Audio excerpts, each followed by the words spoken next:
It was on Thursday. My dad broke the news to my mom saying that Sofa just found him and Tarek is missing.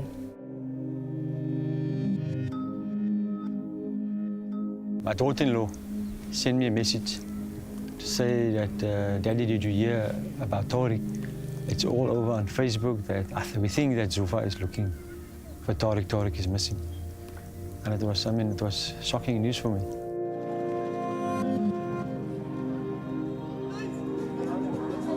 Mrs. has got a history of children that goes missing, but never did I thought it was going to happen. You know, it's going to happen to my grandchild.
Something just told me I should go to the police station.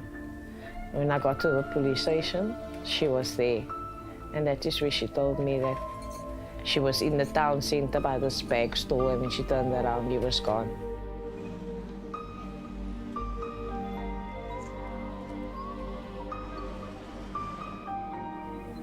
That's a moment when I started to cry. And in the police station there, and then everybody was coming to me, and said, let's pray, he's in good hands, don't worry.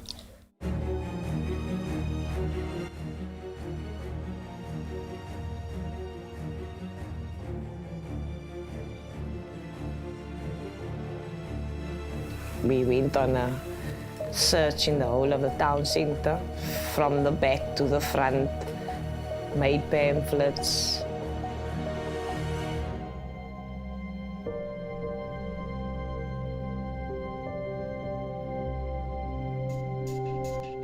When it came to about +1, then only I realized we never notified my brother that his son was gone. And I was now the one to have to break the news to him. And I actually knocked my head against the wall in the town center. How do I break the news to him over a phone, telling him his kid is gone?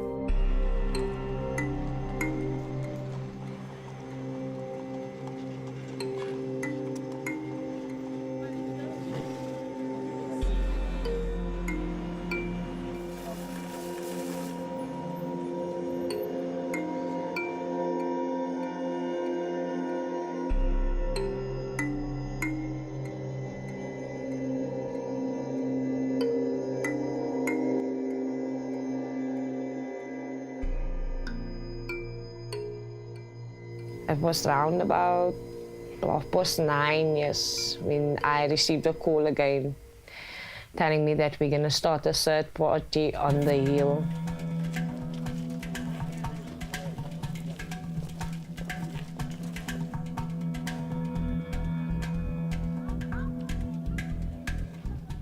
I can remember I was walking, and the one detective still said to us, be very careful if you see cardboards and old material laying in the bush. When you lift it up, be very careful. You might get his body or you might get another body, but be very careful. As I was searching, I was crying, and I said, Ya Allah, Is Tarek still alive? All we want now is just to find him, dead or alive, but we would love to get him back. And somebody shouted, we found it, we found the body, here's the body. That day, I think I've never ran so fast.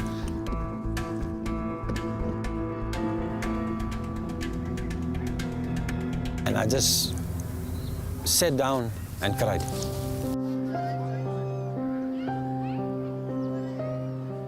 First words that came out of my mouth was to my dad, was it him? Is it him? Because I didn't want to, like, I could see it is, but I just didn't want to tell myself it is.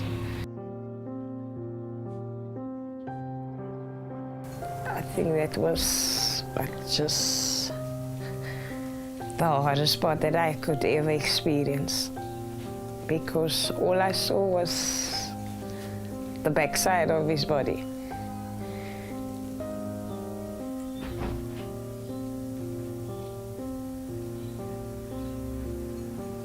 It's something I'll never forget.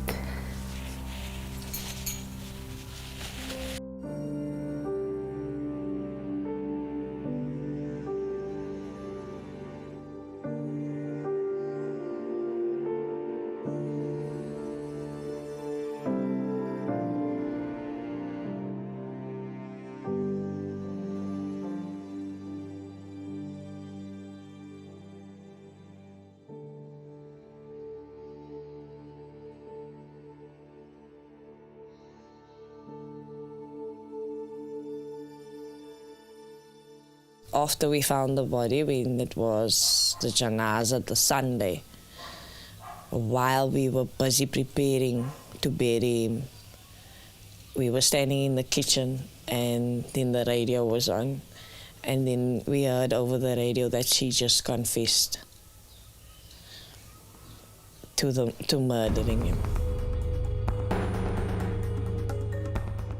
A 36-year-old woman has been arrested after the body of a 2-year-old boy was found in an open field in Mrs. Plain alongside a primary school.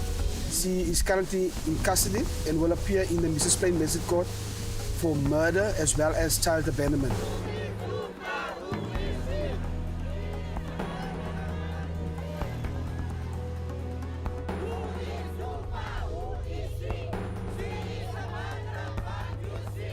It says something about our community. Our community are not a caring community. If they allow things to happen like this to our youngsters, our most vulnerable, the courts and the police and law enforcement officials must deal with any abandonment of children by the parents or guardians, and they need to be locked up.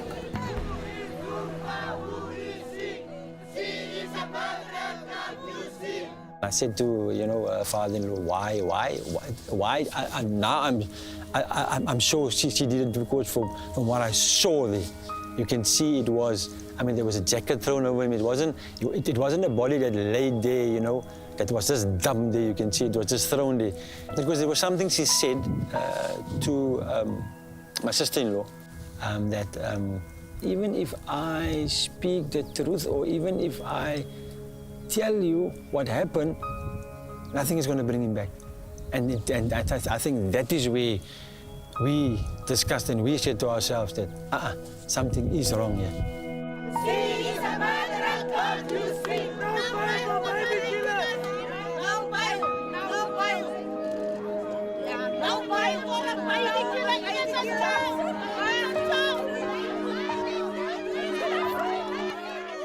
Never did I thought that, that my eldest daughter, when she was small, she was such a lovely child that she's going to murder her own baby one day. It was very sad for me. And not only for me, for the whole family. What a lovely boy. Every morning he will come there and go straight to the kitchen for the cupboard. And he will always look for his biscuits. His biscuits were there. I will make sure every week when we do the shopping that I buy those biscuits for him because he loved that biscuits.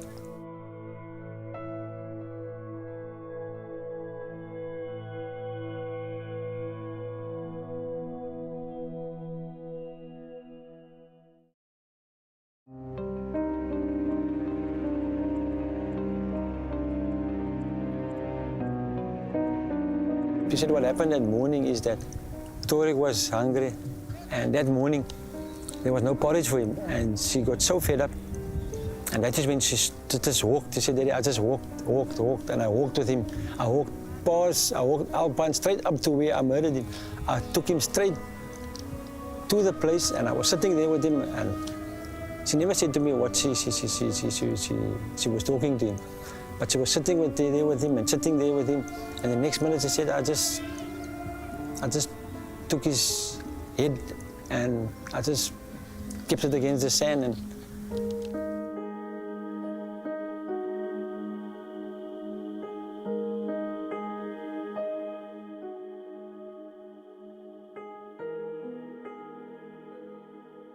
the person I got to know and learn to love, she's a sane person and lovable, crazy, but not crazy in that way people think, a fun-loving crazy. when you talk to her, you will immediately like her, you will immediately love her. That's the child she is. Very clever in school, but also didn't want to go to school. Very clever, very clever.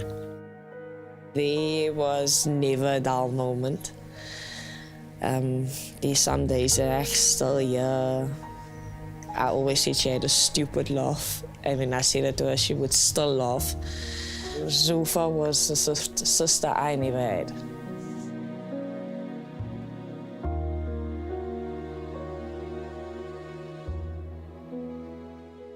She loved children, yes, she loved children. That's why I can't understand why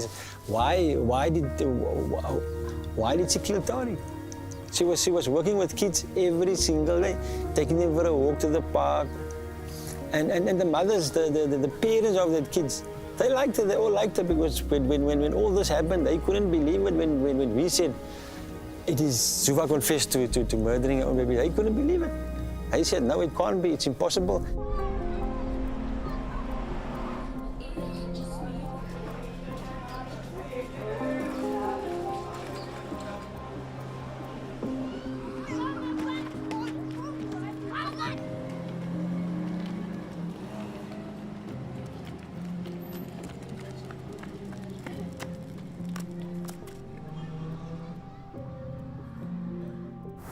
The question about someone who's doing good, who's a good person, and who actually works with children and then kills her own child, is not as mystifying as you think it is. Because good people often do bad things. They get pushed, or their mental state changes, or something happens, and the solution that they reach is what we think is unacceptable, but for them at that moment is acceptable. So for Zulfa, for example, it might be that she loves other kids so long as she doesn't have to have them in her house or worry about them. But her own child may be draining her so much that she can't cope with that one child.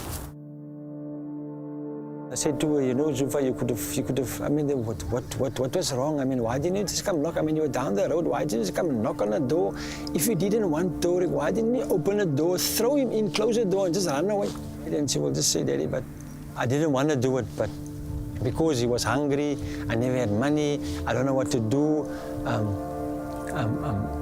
I'm not talking to my family, I'm not talking to my mother, I'm not talking to my father. I think this is the only way out. I'm rather going to take him away, to put him in a place where I know he will be in Jannah instead of him suffering like this. Older children are killed for a variety of reasons. Perhaps the first is to look at an altruistic reason. So the mother thinks that she's doing the child a favor by killing the child because the circumstances at home, in the world, are just not conducive to her being able to support the child, etc. And usually in a state of depression, she kills a child. She was the type of person, when you ask her a question, Zulfa, are you all right? And she will look at you and she will say, no, Daddy, I'm fine. But with a smile on her face. There was no way you could pick it up that there is something wrong.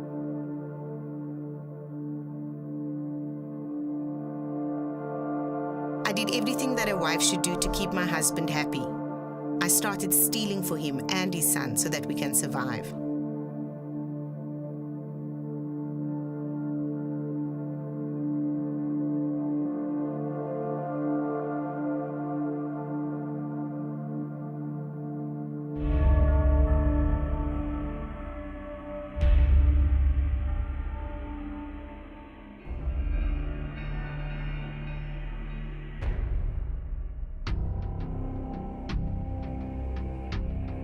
We will also look into the circumstances which led to the death of at least 2 more of her children that passed away, and this will form part of the whole investigation.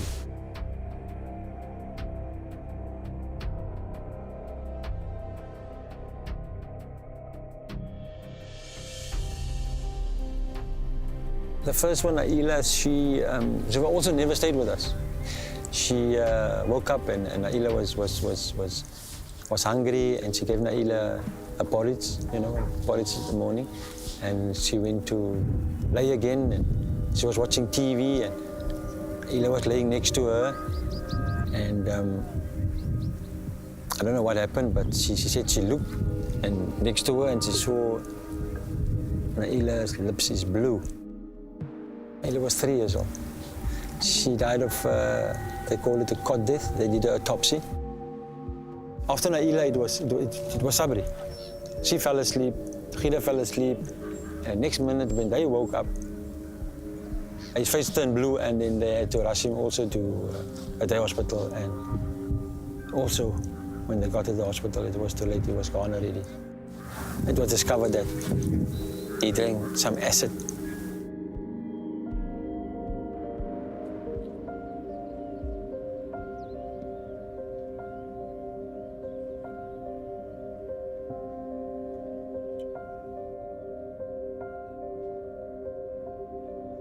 It never went through my mind, not to my mind, that something like this is going to happen again for the 3rd time.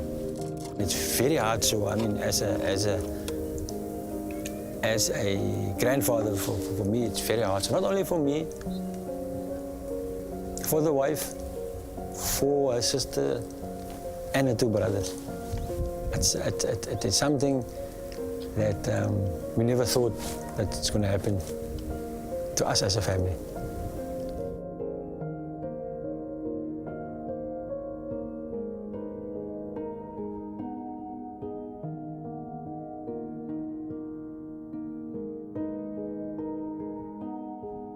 First and foremost, Mummy and Daddy, I ask Ma for being a disappointment to you. To the rest of my family, Ma for doing what I did at that time. I was not thinking clearly. Walid, I don't know if you did really love me, because to me it didn't look so.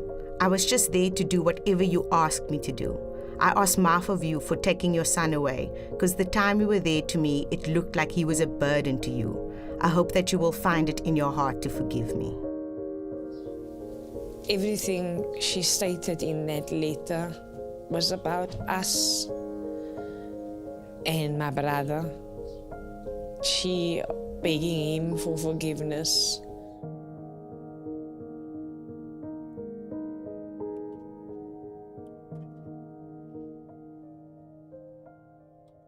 And then after that letter was read, they told us the next time we'd be coming to court was to hear the sentence.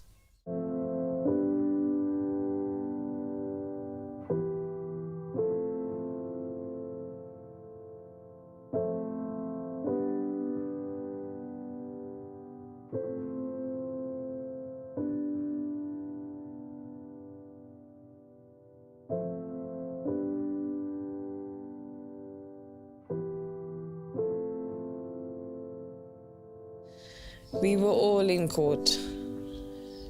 When they read out the sentence, we all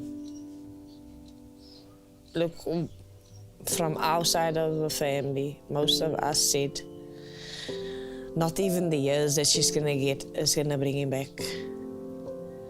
And as a Muslim, we believe that the punishment you deal with here is not your actual punishment. The real day of punishment is waiting for you, the day of Judgment Day.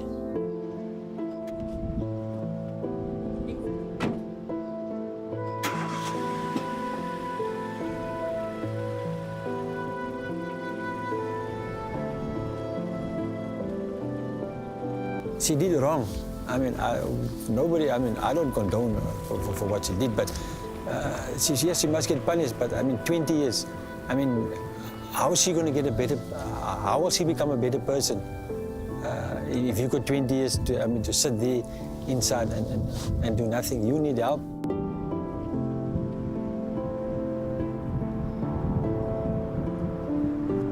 Years of dealing with women like this, in fact, dealing with criminals like this, I find myself ever more mystified as to why people do certain things, actually. You know, you have different sort of levels of understanding of why people do things. And that ultimate sort of reason, that ultimate sort of constellation of factors almost always remains elusive. Each individual is unique in the sense that they are buffeted by various different things in their lives, and the way they behave in any particular situation is often conditional on something special happening. So take something like murder. Sometimes a murder will only happen in a very exceptional set of circumstances that just happen to occur at a particular time in a person's life. That the person would never have done it otherwise. But because it happened now, they did it. And no actuarial system, no prediction methodology, not even a crystal ball, will tell you exactly who is going to do what, unless you know that that person is a career criminal and a known psychopath. We will never know why she did what she did. That's only between her and Almighty. And I can only but be grateful we found him and we could make peace and move on.